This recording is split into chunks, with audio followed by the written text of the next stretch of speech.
Talking today about near-death experiences, and now we have the story of Nancy Rynes. Nancy grew up in a Midwestern Catholic family, but distanced herself from the church and for years considered herself an atheist. But in 2014, something happened that made Nancy reevaluate her faith. We will meet her in a minute, but first, some of Nancy's story. It was January 3rd of 2014. I'll never forget that morning. It was a beautiful sunny day. I decided to go out on a bike ride. I needed to do some errands around town. There was a little voice inside of me that just said to not go out riding that day. I don't know where that came from, but I ignored it. I got about a mile, well, not quite a mile from my home, and I could see some traffic coming in on the right. At the very last minute, I realized that first car wasn't going to stop. I knew in a flash that I was going to die right there. It was a woman driving a big SUV, and she hit me broadside. I put my hand out like this to try to veer off my bike the other direction. I ended up flipping onto the top of her hood and looked in. I think she was so focused on her phone that she didn't know that she had hit anything or anyone. So I ended up pinned between her vehicle and the road as she drove. As my shoulder hit the pavement and my body hit the pavement, I had an interesting thing happen. I had what I call a sense of dual consciousness. Me underneath the vehicle, being dragged under this vehicle. But at the same time, I saw the whole accident unfold from a position of 50 to 75 feet outside of everything. I see myself laying under the vehicle in pain, in screaming. I saw a woman struggling to hang on to life.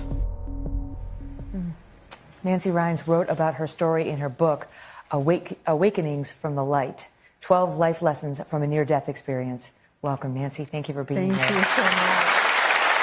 So that moment you described as dual consciousness, was your heart still beating? Were you still alive in that moment? I was still alive in that moment. That's why it really kind of freaked me out a little bit. I had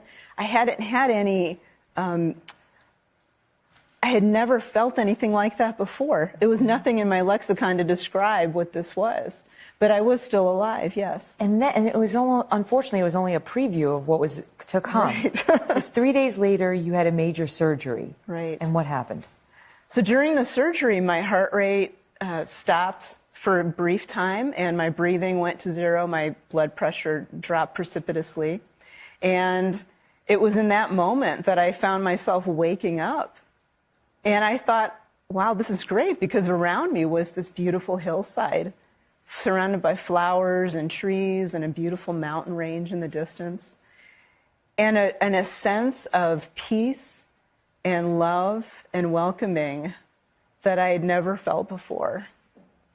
And I knew something was different. And like with Sherry, it wasn't panic, it wasn't fear, No. It wasn't scary. No, not at all. No, I felt a little confused at first, and then I thought to myself, I must have died. I wonder if I died. But then if I did, why am I here? Because I don't believe in any of this. Right, I'm an atheist. What's happening? Could it be I was wrong? Exactly. And what about that? Because you came back. Right. And what information did you take away from that? What lesson? Well, I was welcomed in to heaven, what I call heaven, immediately. When I had that thought of, I wonder if I died, and if I did, why am I here? There was a welcoming voice that said, because you are my child. This is your home. Welcome home.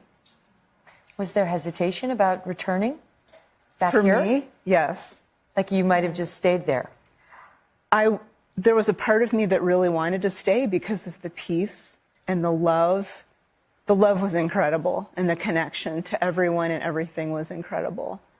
I was connected not only to my family here on earth, but also to everyone else in that place. So what made you come back? What made me come back was that I had agreed to do this before I was born. And I was reminded of that while I was there. That you had more business left to finish. Right. And I said there was at some point a womanly guide came and kind of helped me out. And I said to her, I don't remember agreeing to do this. And so she showed me on this kind of a screen in the sky of me standing in front of all of my family and friends, agreeing to do certain things, and this was one of them. Do you live your life differently now as a result? Completely differently. How? I actually take a lot more risks. That's similar. Not in a bad, like, put my body in danger way, but I realize that, again, I don't want to let fear run my life. I'm much more loving. Much more loving. Incredibly.